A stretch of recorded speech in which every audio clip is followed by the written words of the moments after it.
Hello everyone, and thank you for registering in the fabulous abstract painting Viva Abstraction workshop, of course.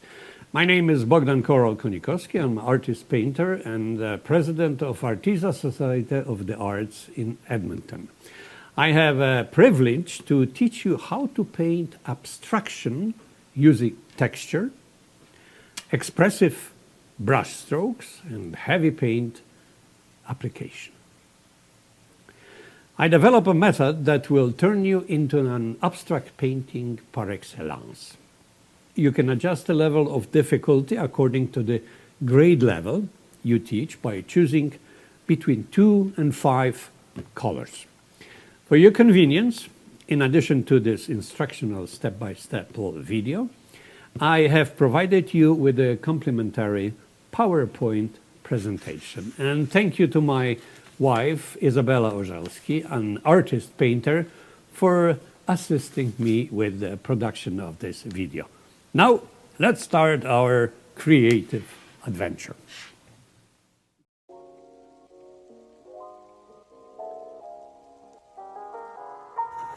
Hello guys, today we will be working on another interesting project, and this will be our Viva Abstraction. What we need to have 3 colors, and I decided to use acrylic paint. You can also use tempera paint when you want to.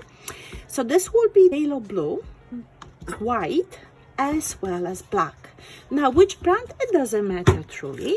Those colors are placed here. I have to decide which colors will I be using, and I don't want to go for too many, so 3 colors should be enough, of which one has to be dominant, and my dominant color will be the blue one. Secondly, I have to think about the texture, if I want to use any texture, and I think I do. So I can use tools such as, for example, this one here, or I can make my own one. Remember, all what we need to have, we need something with a stiffer, like this cardboard, in which I can cut some interesting patterns. Like when you look at this tool, well, it has some teeth in it, so I will make the teeth on my own. Yeah. So as you can see, 1, 2, 3. And what is good about it, that it will work very much like the silicone tool. Just the difference is that this will not cost me very much, and I can throw it after I will use it one time and make another one for myself again. Why this one, the expensive one, has to be washed, and it just has one kind of teeth, and that I can create a pattern the same and the same and the same. Why I like the challenge. You see, even here the teeth will be not perfectly evenly done because I don't want to have them the way. Okay, so I'm cutting it to the size I want, and notice I have also a piece of paper here, and this is the watercolor paper. I decided not to use canvas. You can, because I'm using paper, therefore I use the masking tape to get nice boards around. So now, using palette knives, because they are really of use, you can use brushes, they will be okay, but I like to use palette knives since I can apply right away a greater amount of paint. I'm taking my blue and I will apply it on the almost entire surface, since this is my dominant color. So there it goes. I can also, believe me or not, squeeze it on my canvas, or in this case on the paper. So here it is. My dominant color will come on it, and I want to apply it the entire surface. So it will come there. Still a little bit more. Notice that it's not really a thin paint application. This paint is transparent, so but there where you have less of it, you can see the surface underneath, and because it's white, so the color looks quite transparent and light. Now you don't need to use the same colors that I'm using. You can use the colors that you want to use, okay? Whatever suits your place where you will hang this lovely painting. So for me, those 3 colors are working well. You can decide, for example, for the pink and black and white, or something else. Anyway, the blue is here. I have to decide where the other colors will go. So I can use either brush or palette knife, and I will use my palette knife, and then with the black I will come in some of the sections here, and I will cross my canvas, or in this case paper. I always talk canvas, creating the lines. Apply my white, and I use again brush, or I can use palette knife, and I like to use palette knife. So again, this is the pattern that I have chosen. You can choose pattern that you like. So as you can see, I have the colors applied on it, and now I want to show you how I will use my tool. So I can use the expensive tool that I have, this one. But I want to show you your own tool, how you can create your beautiful abstract painting, okay?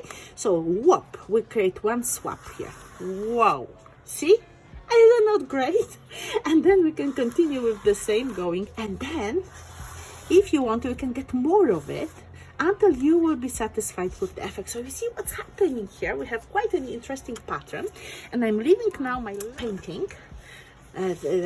Tool, and now I can decide what I want to do with it, because I like the effect, but at the same time I want to go, like you see, and create something else in my painting. So using the brush, I can bring some blue, and I can go inside of it and create interesting additional pattern. I can decide how will I manipulate with it. So I want to break it and bring it a little bit on the side here, push it, so that those lines are not even. Because I think it looks much more interesting when there's no such a symmetry applied. Look at this. Wow. And just have fun when you do it. It's lots of fun. So you see.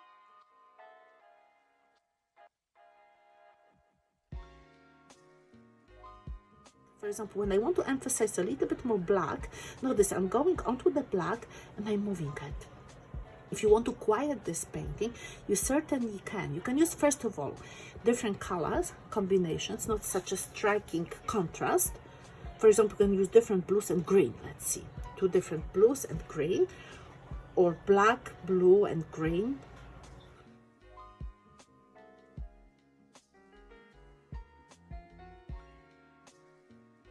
And you decide what you want to emphasize here. So for example, I have white here, and I want to bring it a little bit more in this section. So you see, boom, I have it. Maybe a little bit more of it there. Love this effect here, but I think we can go a little bit more of it. Wow. Look at this, and that's a little bit more of it here. So you see, you're just playing, and deciding what works for you. I like it the way it looks very much already. If I want to, I will bring a little bit more blue here, and then again I will move it. Wow. Until you are satisfied. But remember, the trick is here that you don't want to use more than 3 colors, and you want to work with the texture. See, here we have a nice contrast. We have a texture created with heavy paint. We have some interesting pattern, and then we went back to the ground that is already stained with the blue. So this is our painting, and I still bring a little bit more of the white. Let's see, in this section for the contrast, right, like this. And guys, that's it.